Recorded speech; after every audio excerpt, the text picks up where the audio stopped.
Riders on the storm. Riders on the storm. Hello, and welcome to Fireside with a VC. My name is Andrew Romans, and it's a great privilege to have Marcus Frampton on the podcast today. Marcus is joining us from Juneau, Alaska, which is a topic in itself unto itself, but Marcus is the Chief Investment Officer of the Alaska Permanent Fund Corporation, APFC, which many people might not know, but it's actually the largest sovereign wealth fund in the United States of America, which is amazing. So a state with a population of 750,000 people are commanding a billion, that's Austin Powers with a B, $65 billion sovereign wealth fund. So Marcus, welcome. Thank you for having me, Andrew. This is it's a pleasure to talk to you here. Marcus also is the author and publishes a monthly newsletter on investing in the OTC and microcap space. So I'm very keen to speak to you about our, in my opinion, dysfunctional, needs to be fixed publicly traded markets where other countries seem to have it working and we deny ourselves these tools, which I think we could empower ourselves with. But Marcus, so $65 billion fund, and it's got the word permanent in it. I love that. I mean, I wish all funds could almost have that perspective, but maybe start by saying 750,000 people didn't create $65 billion. Maybe what's the source of the capital? Yeah, the source of the capital is the oil find on the North Slope, which in the late 1970s was at the time the largest oil find in the world. And it's been producing fairly consistently since then. And I think when oil was first found in the state here, there was a real soul-searching moment on what to use the capital for. And the original lease proceeds, the sort of the story goes, were kind of wasted on pet projects and things without lasting value that politicians at the time wanted. And so there was a real moment of coming together and trying to think about what's the right way to create lasting wealth, out of an unexpected windfall. And so a system was set up where 25% of all the oil royalties the state receives. So the way they've structured the North Slope is oil majors came in and bid on the basis of upfront payments and royalties. And so we've dedicated 25% of the royalties to the fund, going back to the late 1970s,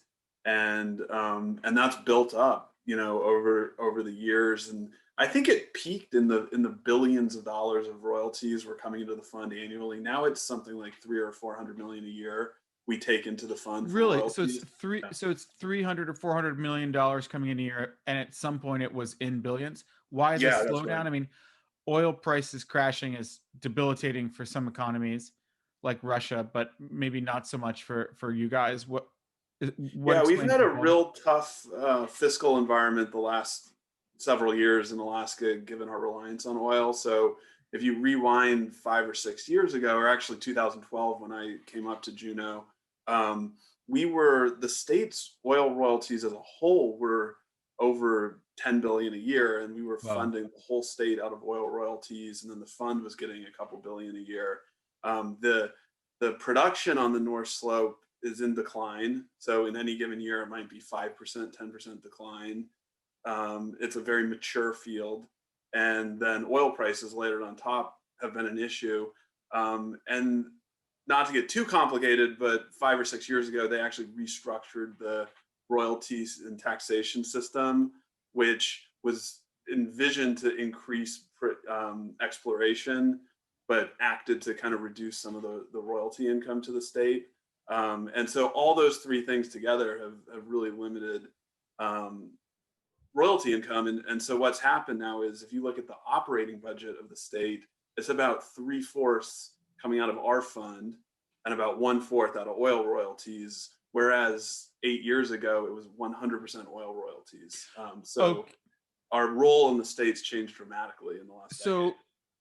Like in the UK, they discovered oil in Scotland, but the amount of net payment for welfare to Scotland makes it like an even So no one should complain about the money that goes to pay for, kind of train spotting, but Mhm. they get all that paid for with the oil revenues. Did you guys look at like Norway or other comparable states that had this huge revenue reserve and how to plan for the long term? Or Yes, we've looked at that. Our board has studied, other models out there, and I think ours has worked pretty well. I mean, what we do, we still take in a few hundred million a year of oil royalties, but then we pay out a 5% spending rule. So we send about 3 billion to the state every year and take in 300 from royalties. but on Um, a $65 billion nest egg to begin with, that payout is less than what you're generating, right? I mean, it's like a yeah, it's viewed as a sustainable rate. I mean, it's similar to what you see with, college endowments and other endowment systems. I mean, it raises a question because we're targeting a return of CPI plus 5. So we want to pay out 5% and we want the fund to maintain its inflation adjusted value. So if you believe inflation is going to be around 2% a year, we're targeting about a 7% return, which is similar to what you see from university endowments and public pension systems. Public pension systems have a tougher challenge because they've got an actual liability that requires that 7% return. Where right.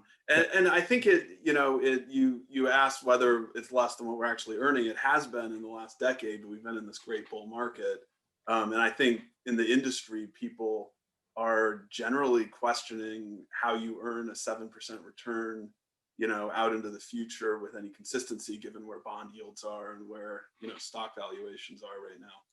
Well, let's talk about it. So if $65 billion is the pizza pie and you're the chief investment officer, describe how you break it out. I mean, typically we work closely with some of our LPs that are family offices that are managing large pools of capital, and they typically have some kind of split of US publicly traded equities, fixed income, so bonds. Then they'll have emerging markets equities.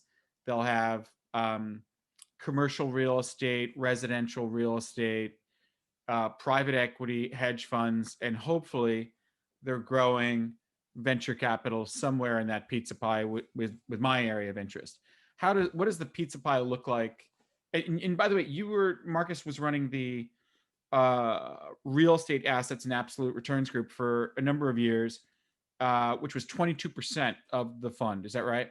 That's right. So that starts to give us a sense. But now you're running the whole thing. So what does the pizza look like? Pizza pie. Yeah, sure. So stocks are 40% of the fund. We're in our stock portfolio. We're benchmarked to the MSCI All Country World Index. So you see some pension funds will have a home country bias. It might be 3/4 U.S. stocks, 1/4 international. We're benchmarked to this MSCI index. It's about 55% U.S. stocks and maybe 35-40% developed international and the remainder emerging markets. So that's 40% of our portfolio. And that's interesting to me. We spend more time internationally than a lot of people. So places like the PRC, China, Southeast Asia is 9% of the world's population. Europe's not a secret to most people. What's the breakdown of the international for you guys? Yeah, I mean, I don't have the exact numbers on the tip of my tongue, but it's like the maybe 10% that's emerging markets. China's about a fourth of that today, so it's a big part of the EM index. And then when you look at developed non-US, which is maybe 35-40% of the index, that's a majority Europe, but it also has Japan and Australia, developed Asia in there. So, I mean, Asia is one of the most interesting places to be investing right now. And we actually have an overweight to China. So we kind of pick our spots on the margin where we want to be over or underweight. And China's an area we've wanted to be overweight. It's a little controversial now given, the tariffs and the political rhetoric, but there's a lot of innovation going on there. Valuations are a little bit more interesting than they are in, US public stocks. So we're active there in venture and on the public equity side. Fixed income is about 20% of our portfolio. And then, rounding out the rest, we have our private equity portfolio is about 15% of the fund. Within that, venture capital's roughly a third. Let's see where I am. This all has to add up to 100. Yeah, no, but that's okay. And then the remainder is, as you mentioned, real estate, infrastructure, and hedge funds. At 15% private equity, and we have a 5-year plan to get that to about 20%. We're one of the bigger allocators to private markets among state funds. So in like the endowment world, you see some very large private equity allocations. In state pension funds, which in some ways we're the closest to, the average allocation is 7 or 8%. And to PE, which includes VC, private equity, yeah, private equity broadly with venture within it. And I think a lot of the state funds have not had a lot of success in venture. I mean, some of the, CalPERS on a very high profile basis pulled out of venture. And I think, it's, picking the right funds and getting access to the right opportunities, as better than I do probably is really important. I mean, if you look at the stock market, a top quartile performer versus a bottom quartile performer might be a 2% spread. In the venture world, I don't know, what would you say it is? 10, 20%, maybe more than that. It depends what kind of investor you are. I mean, if you're a permanent fund, the illiquidity is less of an issue. If you're 60 years old and saying, where am I going to be when I'm 70? Or if I'm 70, where am I going to be when I'm 80?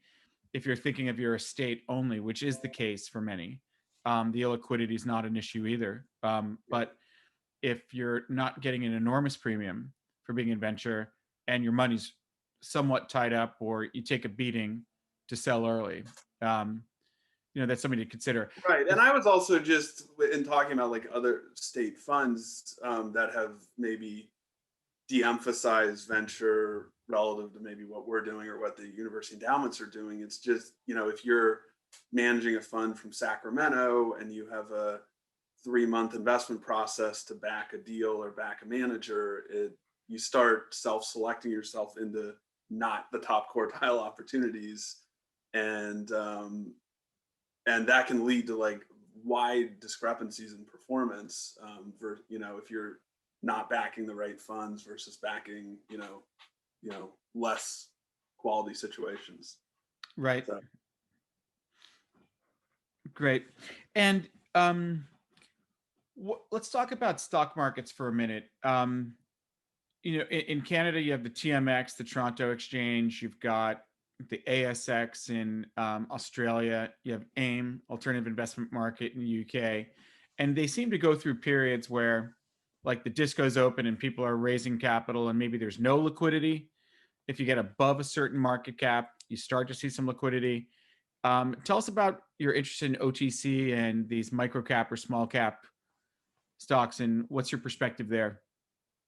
Yeah, I mean, I got interested in microcap and over-the-counter stocks in part because it doesn't really overlap with what we do at the permanent fund. So, I kind of think of the universe there as market caps 200 million and lower.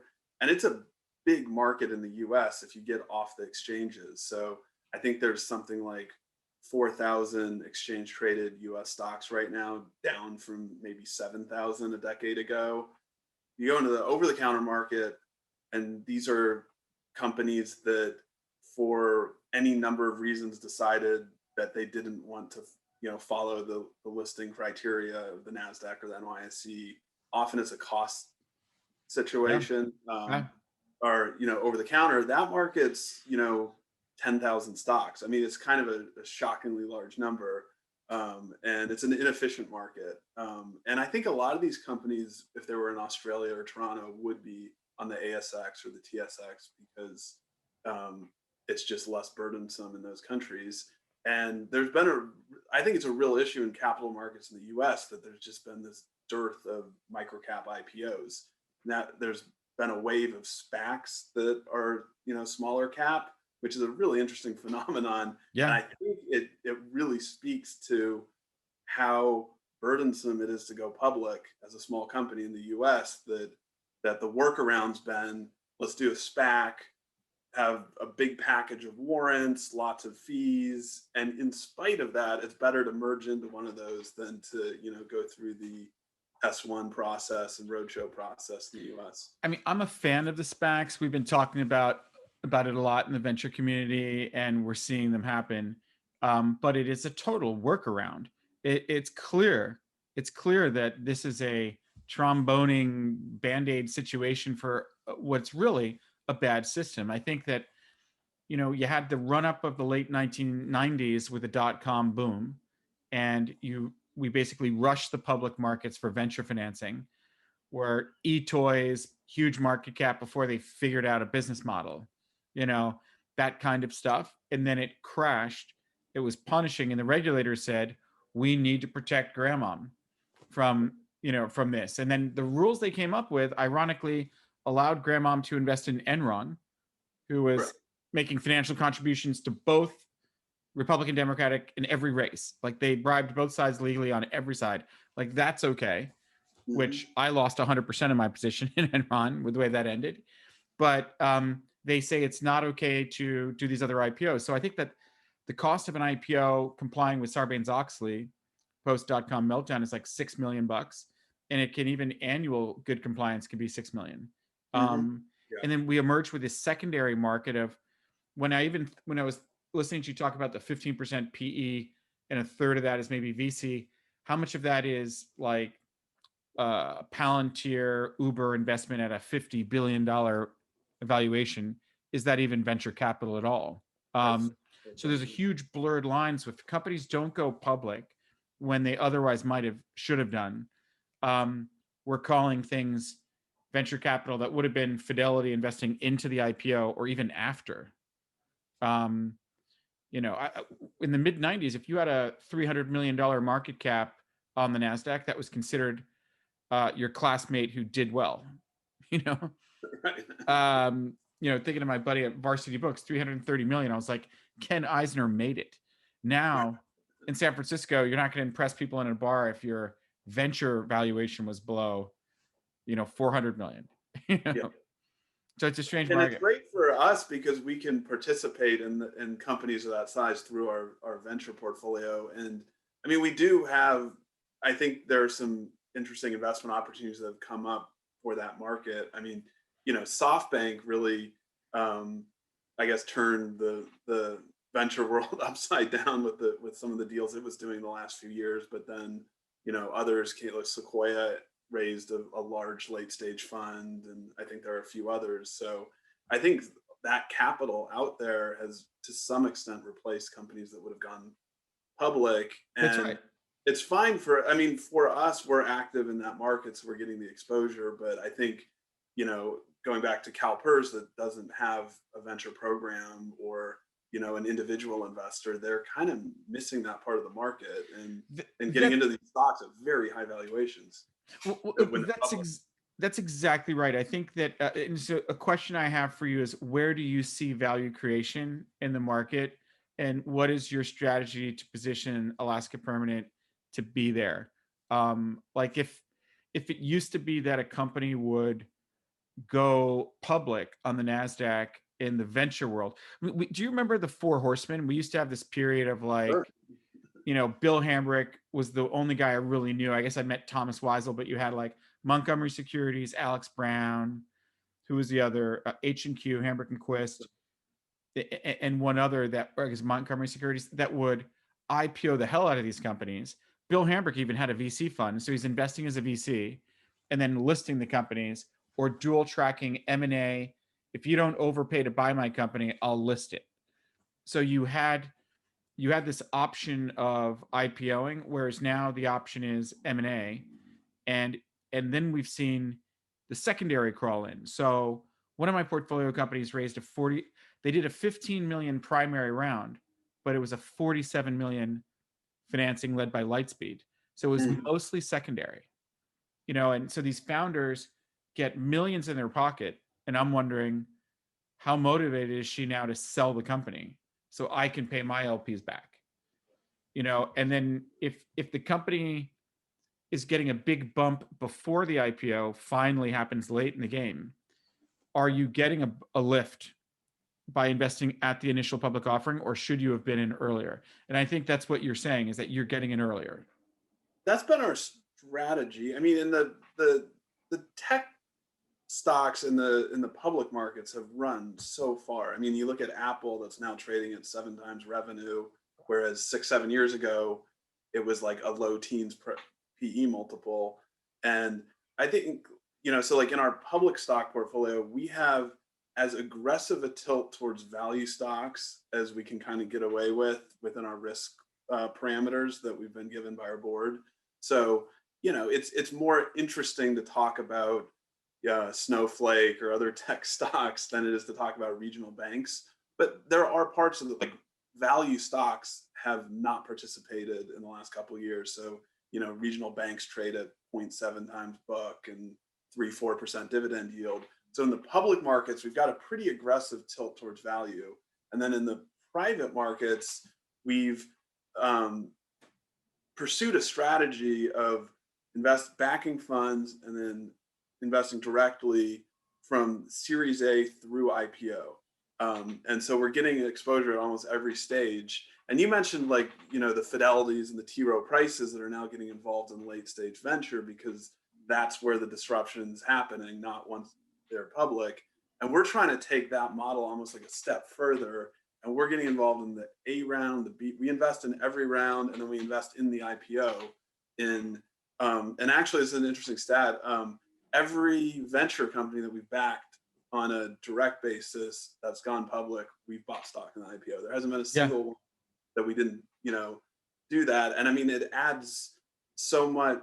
Any venture investors trying to, find a way to add value to the situations they're involved with. And we're realistic enough to know that from Juno, we're very active in biotech, for example. We don't have the big staff of scientists, but we've got a good ecosystem of partners, of VCs we've backed in biotech. And so we kind of pick our shots. And then I think in some cases, if we're backing the right management teams and the right VCs are in the company, and then we're buying at every stage, whereas some of the VCs only get involved in Series A, Series B. Yeah, we're really bringing something to the table, and also being very additive to our portfolio that we're involved in all these different stages. So that's kind of been our strategies, like public markets, aggressive value tilt, and then get really involved at every stage on the innovation side of venture. Well, Marcus, what you're saying resonates with me, because I had this experience of running the Founders Club for about a decade, which was an equity exchange fund where if you were a VC-backed biotech CEO, you're worth, $50 million on paper, but, that doesn't pay tuition for sending your kid to Stanford. And so they would put up to 10% of their equity as founders into a pool and become limited partners and get limited partnership ownership interests. And what I found was that, and I had 42 VCs on the advisory board for that, including we were active in biotech. And I would say to the CEO of one of these companies, and they had to raise a minimum of 15 million in their last financing to be considered to join for biotech. And I would say, oh, let me introduce you to so-and-so. He's got a new $400 million biotech fund. And they would sometimes say, that's not big enough, because I don't want them to not be able to invest 2-3 rounds from now. We want funds that are big enough in biotech that even though this is the first, phase 1 clinical trial funding round, I don't want conflict at the board level in my investor syndicate that one guy can't raise his new fund, the other one's going to kind of take him out with a toxic liquidation preference. So in biotech, I wouldn't really recommend getting into that if you don't have deep enough pockets to pay into every financing round. And what life has taught me is diversification. If you're co-investing with the good ones and you're an LP in their funds and you have direct co-investment rights, which is probably welcomed by them, everybody's able to achieve this level of diversification, not be the guy who got wiped out from the later fund when you couldn't invest in phase 3, hitting to FDA time. And that probably wins. And if you invest in every vintage of a good venture capital franchise, you'll not miss the really good vintage. So not everyone has the $65 billion. I think it makes sense. I mean, and in a sense, like when you're embarking on backing a company, you're kind of pre-committing your funding and your time too. I mean, like when the market disruption in March was very brief, but we didn't know at the time that it was brief, and we were trying to rebalance our portfolio, and we had companies that were in the midst of funding rounds, and there's a lot going on. And so it's like almost pre-committing your time, that in some of these situations things move pretty fast. And so it worked out fine for us, but we always have to remind ourselves that we're pre-committing our funds and our time, because Yeah. the last thing you want to do is end up stranded in a deal with. This is the third crisis that, for me to be sailing through in the venture world. And I think that in the first crisis, a lot of companies, a lot of VCs unplugged certain portfolio companies and said no more funding there, and then shoved a lot of money into their winners to make sure they could make it. And in 2008, you saw, oh, this is a great excuse to increase my ownership percentage in half my portfolio, if not more. So founders normally would say, I'm not going to raise more funding. I just closed around 6 months ago. I won't, I have to raise money within 18 months, but I'm going to wait 12 months, giving myself a healthy 6 months to run the process so I never hit zero and I'm fine. When these downturns come, the founders saying, hey, my wife and I, everyone's panicking. There's all this uncertainty. Let's just tank up now. Like, regardless of, it's like a car.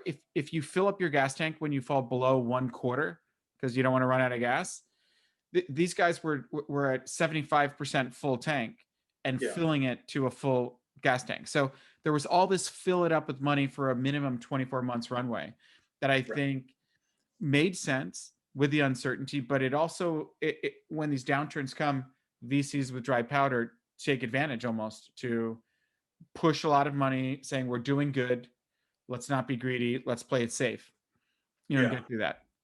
No, that makes sense. Yeah, I think the question of the cash runway for private growth companies is such a fascinating question, and I'm a pretty conservative person financially, in my own life, and I'm always amazed at how management CEOs can run a business with 9-10 months of cash, but it seems fairly prevalent. Like, I would prefer to see longer cash runways out there in portfolio companies, but I don't know. What do you think the average? I agree, man. It's gone down over the last decade. Do you think it blows my mind. It blows my mind that these young and sometimes not so young entrepreneurs are willing to take the last sometimes 13 years of their life. This is not the overnight success they're trying to make it look like, and throw it all into the wind, right, to save a basis point on their dilution. And they're thinking, let me just close Walmart as a customer, because then those guys at Sequoia will pay up at a much bigger valuation. I'm like, mate, you've got 6 weeks cash. Yeah. You've got 6 weeks cash in the bank. Let's take money from anybody that's not ISIS. Right. Let's just get this thing. How can you run your life like that? But I think that there's where we are with the COVID cycle, in my sense, is that people are not being so crazy to sail the boat straight into the wind for a tiny hair shaving of valuation dilution concerns, in that people are trying not to let the tank of gas in their cars that were fall below 50%. And I think it's a bit irresponsible to go below 12 months right now. And if you can keep yourself at 24, that's good. I think we've figured out which one of our companies are benefiting from COVID and which ones are not. So we have some that are profitable for the first time and have been growing, the lucky ones. But I think as a general rule, pre-COVID, we were saying we will not invest into a financing round of a startup that provides less than 18 months runway if revenue remains flat. And so it's really more than 18, because these things are usually increasing. And that's kind of our conservative way. We've said during COVID, 18 is now 24. So we can invest on a 24-month runway and watch it get shorter, to need to raise again. But I think things have come out a little better than expected. So with your venture funding strategy, you get co-investment rights. So you're co-investing as early as Series A. Yes, we have, and it's a little bit different in biotech versus other areas. I think in biotech, we've been most active getting involved in Series A, and it's just an area that, I mean, we made our first big biotech direct investment back in 2013. It was a company called Juno Therapeutics. And Juno Therapeutics. yeah, I mean, they ended up being, it was such a success. I mean, I take no credit for it. Our CIO at the time is Jay Willoughby, who's at TIFF now. And I was running our infrastructure portfolio. So I was investing in boring things like power plants and toll roads while he was doing that deal. But he invested $100 million in Juno's Series A. We were the largest investor, and it went public probably 18 months later. And Celgene bought it out probably 18 months after that, and then Celgene got bought out itself. So it turned into kind of like a 10 bagger on 100 million on our first deal. So it created this real runway of like, what a luxury to have a success on your first transaction. And we started developing this ecosystem of biotech investors, and we're looking at a deal now that some of the management team from Juno is involved with. So it is a little ecosystem. And I think one of the interesting things about biotech is there's this roadmap that I'm sure there's a roadmap in tech and consumer and other areas, but there's a real clear one in biotech around, I was going to say clinical trials, but we're seeing even earlier than that, big partnership opportunities with the large pharmaceutical companies that don't have strong internal R&D. So biotech, we've been really aggressive, really early. In the tech area, I don't believe we've done any Series A's, but once we get involved, we try to do what I'm describing with biotech of being involved in every round. Yeah, with biotech, it blows my mind that after the world said no more rushing the public for venture financing on the IT side with the .com meltdown, Kendall Square in Boston, Cambridge was just doing it. There were IPOing companies that have clear binary risk of total failure points ahead, multiple ones, and that you could go public while it's still not clear if this works or if it competes or if it's safe. Like the market just tolerates that like it's philanthropy that we need drug discovery. I think the other dynamic there is that you had these patent cliffs that were imminently coming. And if you're no longer going to have this cash cow of Viagra, they had to cut their R&D spends by like 20, 25%, 33%, 3 years in a row. And then, but they need drug discovery for what's the next Viagra? So they really pumped a lot of money into VC funds. They all have their CVC partnering groups. So you really have a nice interplay between the VCs and the corporates at the LP level. And then the CVC is doing direct partnering deals to carve out Japan. If this works, we get exclusive for that. And that's how they get funded. Like almost nothing was getting funded without corporate involvement. And this is how they rebalance their patent cliff cash flow problems. Yeah, it makes it a really attractive dynamic for investing in biotech that, we mentioned SPACs as the exception to smaller IPOs, but biotech is the other area. There's probably the market acceptance for small biotech companies today is probably better than it's ever been. We're in a company called Kodiak that just went public last month, and a couple others. But you've got this, there's probably no analogy in other industries to like big players funding and doing JVs and complicated agreements with, to the, very large checks. It's an attractive area that well, I think it's an imperative for them. It's not an option to rely on internal innovation only, which they know how much that costs them to do it. And so the external innovation is where it happens. And I think that is an analog to of all large corporations benefiting from startup innovation and accessing external innovation at a time when, like, I say that the whole world is going to be Palantired. Like, Right. Palantir is able, with their technology, to search everything on the internet continuously, as well as your proprietary data sets. And so if you're trying to track down Osama bin Laden, no human can do what that technology does to put, A and B together and recognize all these patterns. Same thing for the insurance business. Same thing for all businesses. So I think like everything has potential of going Moneyball, with computers doing what the human can't. Just think of all the data that's out there, and it's impossible for you to go through every single partner at every single fund. You should be like, Brad Pitt and Moneyball, and just like Right. use some data and crunch some numbers with a computer. But and maybe I'm being uh, inaccurate in saying other industries aren't doing this. I mean, like if you look at like Walmart, I mean, they're clearly kind of desperate to get innovation into their system. I think they were bidding on TikTok with someone and they bought Flipkart. So anyway, there's probably other industries where well, big I mean, corporates are Walmart. I once saw a list of, these are the 10 wealthiest individuals in the United States, and 6 of them were from the Walton family. So literally 6 individuals ranked in the top 10 at the same time. And if you look at Bezos's personal wealth increase since COVID, now I think I saw 74% increase in online sales at Walmart in April. Not surprising, but net, they've missed the opportunity to seize what Bezos has taken as much as they could. So I think that they're certainly not going to go down without a fight, and they're not going to go down. But I think that they have a huge opportunity forward to, massively increase the size of that empire by getting into all kinds of innovative things.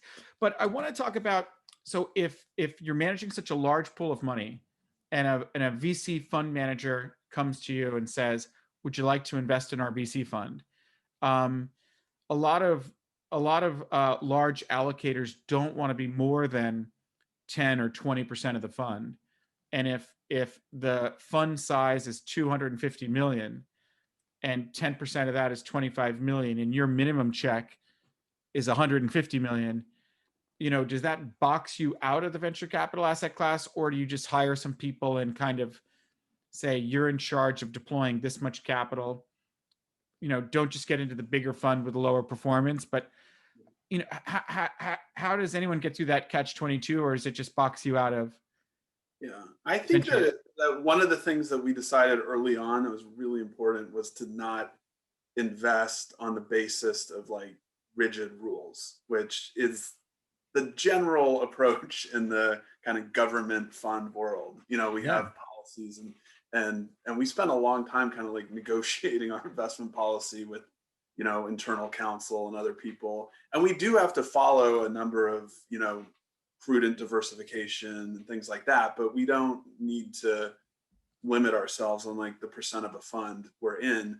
And I think that it manifests itself in 2 different ways. So one is we will be 90%, or in some cases 95% of a fund. So in biotech, for example, there's a fund, Altitude Ventures. The principal's name's Dave Mackey, and we've been he has other LPs, but we're the vast majority of his fund, and we were early on, and he's done great, and he's been very helpful.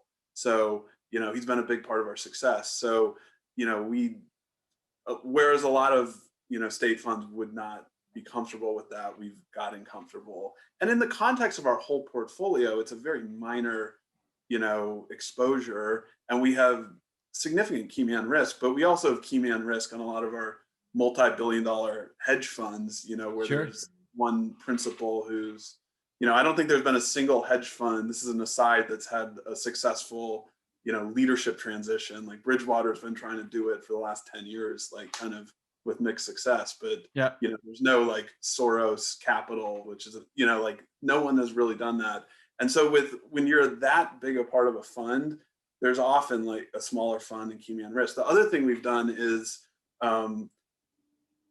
decided that we're okay with very small investments. So like there are some situations where we'll get allocated like $2 or $3 million to a fund that's oversubscribed, and we'll take it.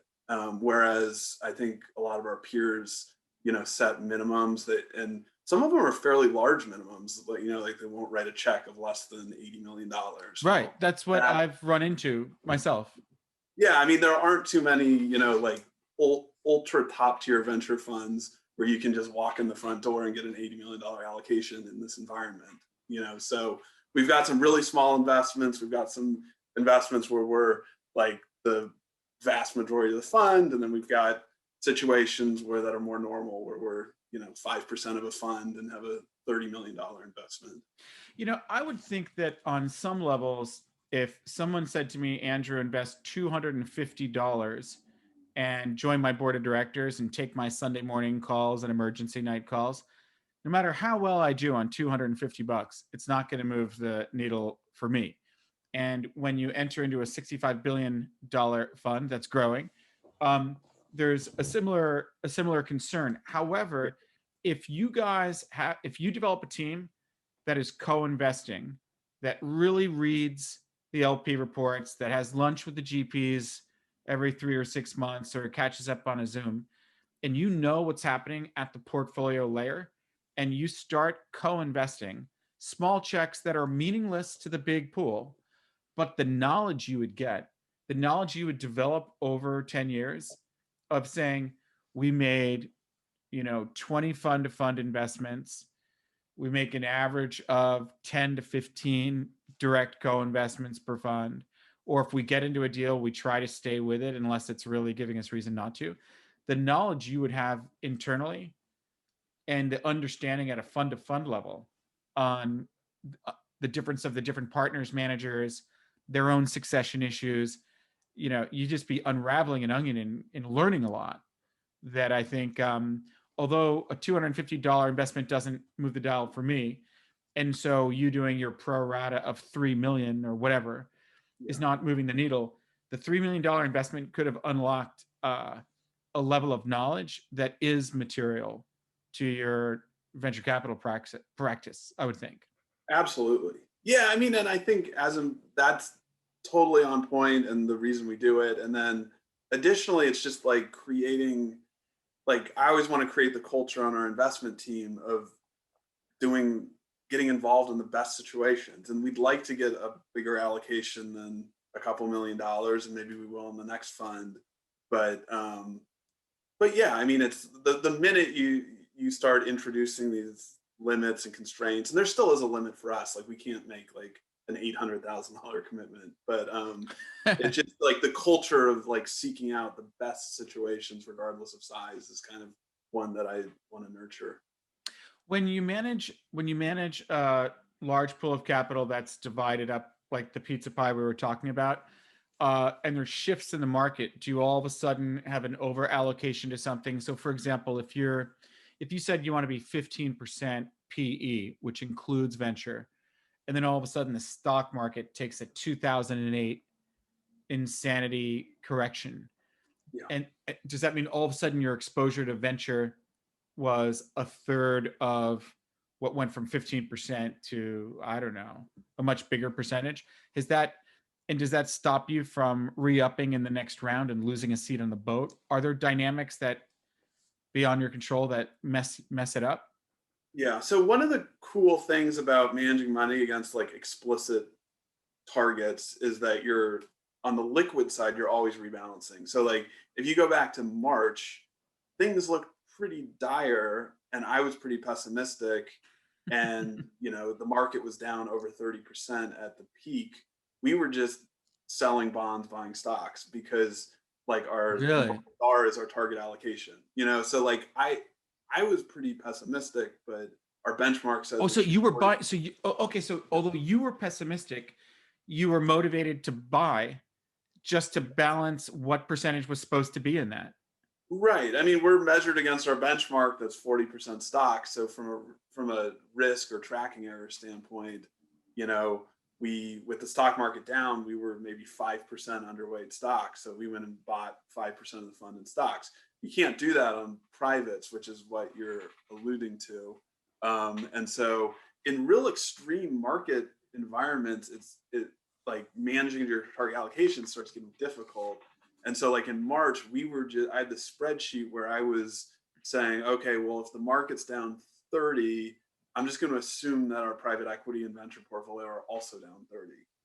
So That's a big like on assumption. my adjusted Yeah. spreadsheet, I was in reasonable good shape, and we were putting money to work on private equity and in stocks. And keep in mind, this, we didn't know at the time that this lasted like 3 weeks, so things snapped back pretty fast. And in my spreadsheet, I said, okay, we're marking this down 15, and by now we're not making an adjustment because markets have stabilized. And but there is an issue where I think in like 08, 09, there were a lot of public funds that they called it the denominator effect, where like their private equity portfolio is just marked where it is, the fund's down 30%. And so you saw some big endowments sell assets in the secondary market. And that concerns me. The thing that mitigates it right now is we have a 5-year plan to go from 15 to 20%. Right. So, but if you're like at your ultimate target and you have a big market event down, I mean, you are left committing less capital than in probably the best environment than you were in the prior environment. So I think once we get to our ultimate target, I've got to have a good conversation with our board and create like a big tolerance band, because you want to be, if you look at state pensions, their money committed to private equity, it was like big number in 05, bigger number in 06, bigger number in 07, and then 08 and 09, maybe 20% of what they were doing. And if you just inverted that, you would have made, tremendous value for your stakeholders. So I definitely want to avoid it, and it's an issue, but with the runway on the portfolio we have now, it hasn't been an issue for us. Okay, sounds like you've got some kind of emergency valves. At first, I thought you were telling me a Forrest Gump story of that we were forced to buy, and when everyone was so pessimistic about COVID, and then we shot up 30%. Oh yeah, well we did. We did some of that. I think that it's human nature in like the middle of March or late 08 to feel like the world's collapsing around you, and it's difficult to buy stocks in that environment, but that's generally the best environment to do it. So when you have on the liquid side, when you have a target and the market goes down, you are kind of forced to buy, but it's a good discipline to have, I think, in down markets. Well, I think it's very interesting that you can be positioned to invest in funds, cherry pick their best deals, co-invest throughout, where the relative risk for you is like us making a very small investment. Yeah. And then rather than be arguing about the lockup period with the IPO, even buy into that IPO and ride an Apple or an Amazon when the funds are seeking to divest ahead of their next fundraise. You've got the word permanent in your name, and you could just take that longer perspective. Whether the IPO markets open up to the days of the four horsemen again, I think it would be good, but you're able to sail across that. I do think that the United States is removing weaponry and tools that we should be using, that like a company can go public and can use their stock, to buy a company. And the analysts at the Four Horsemen banks analyze that and say, that's a brilliant move for Tesla to merge with Solar City. Elon founded them both, but it makes total sense. You get the electricity from the roof, it charges your car, you move your car around, it's creating a mobile grid. I mean, it's genius. But if the companies are not publicly traded because they stay private forever, Sarbanes-Oxley, I think it's a tragic loss. So, Marcus, in closing terms, I guess you guys probably don't really think about IRR as much as absolute returns, right? It's more about growing 65 to 120, or or is it more of achieving this consistent 2.1 or whatever that is? Yeah, we're measured against the benchmark, and the benchmark is like the composite of all the different areas. So like in venture, Cambridge Associates has an annual return benchmark. And so we don't really, like when you look at our performance reports, there aren't a lot of IRRs. It's kind of like what our return in venture real estate was last year versus a benchmark.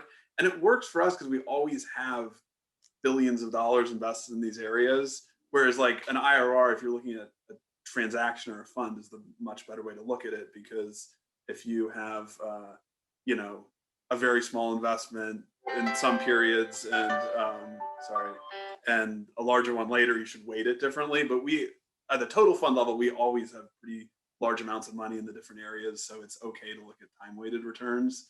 But I mean, as a deal person, I think IRRs for deals are a better way to look at it. And what should we expect to see if we come back in 10 years from now or 20 years from now? It's nobody knows what's going on with the oil, but 65 is a big permanent amount of money to grow. What do you think it's going to look like? Well, I think our objective is to grow the fund with inflation, to maintain the purchasing power. And I think inflation is really uncertain going out to the future. I mean, I've heard compelling arguments on why we're in a deflationary period, and then other people alarmed at the the money printing going on. So, I think my top objective is to be invested in the top innovation opportunities. And then my number two one is just kind of concern about the monetary environment. And so like we're doing a lot in real estate. I like multifamily. I think real estate, if you're shooting for a CPI plus 5% return, is a decent place to have some money if cap rates are around 4 or 5% and rents go up with inflation. So I'm concerned about inflation, and I'm concerned about the valuation of the stock market, but I'm really excited about our innovation portfolio. Well, that's great. And so tell us, you were in La Jolla and San Diego before making the move north. What time is the sun setting in December 21st, 22nd these days? And what is it? What is it in June? We're losing about 5 or 6 minutes of daylight a day. So I went on a hike last weekend or 2 weekends ago, and I got back at 6:30 and it wasn't dark yet. And just yesterday I was on a hike and I was up on a mountain and it was pitch dark at about 6:15. So we're losing some daylight. The sun sets maybe around 6 right now. Well, I'd love to come see you guys in Juneau sometime. It sounds beautiful. It would definitely be a bring the family event. So Marcus, thank you so much for joining us, and looking forward to seeing you soon. Okay, cool. Thank you, Andrew. I had a lot of fun. Okay, bye for now.